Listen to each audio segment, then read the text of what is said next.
Lecture de la lettre de saint Paul apôtre aux Éphésiens, chapitre 3. Paul annonce le mystère que Dieu réalise par le Christ. Moi, Paul, je suis prisonnier du Christ Jésus pour vous qui n'êtes pas juifs.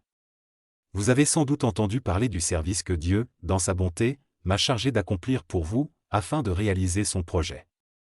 Il m'a ouvert les yeux pour me faire connaître ce projet caché, je viens de vous en parler un peu.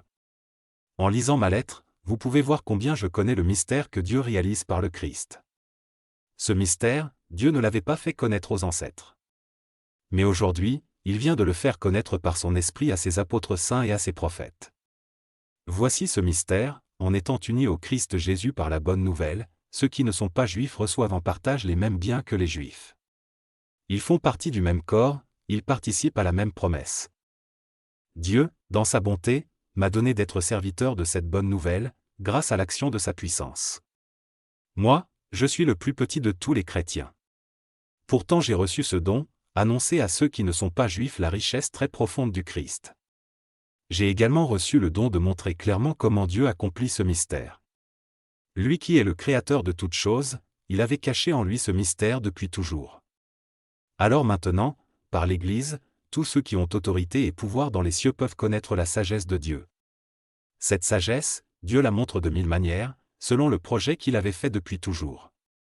Ce projet, il l'a réalisé dans le Christ Jésus, notre Seigneur. Nous sommes unis au Christ et nous croyons en lui. Nous avons donc la liberté de nous approcher de Dieu avec confiance. C'est pourquoi je vous le demande, ne vous laissez pas décourager par les souffrances que je supporte pour vous. Elles vous donnent la vraie gloire.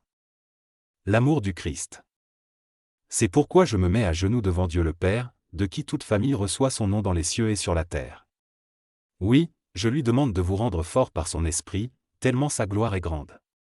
Ainsi, vous pourrez être des chrétiens solides. Que le Christ habite dans vos cœurs par la foi. Plongez vos racines dans l'amour et soyez solidement construits sur cet amour. Alors vous serez capable de comprendre avec tous les chrétiens la largeur, la longueur, la hauteur et la profondeur de l'amour du Christ. Vous connaîtrez cet amour qui dépasse tout ce qu'on peut connaître. Vous recevrez toute la vie de Dieu, et il habitera totalement en vous. Dieu agit en nous avec puissance. Et quand nous lui demandons quelque chose, il peut faire beaucoup plus.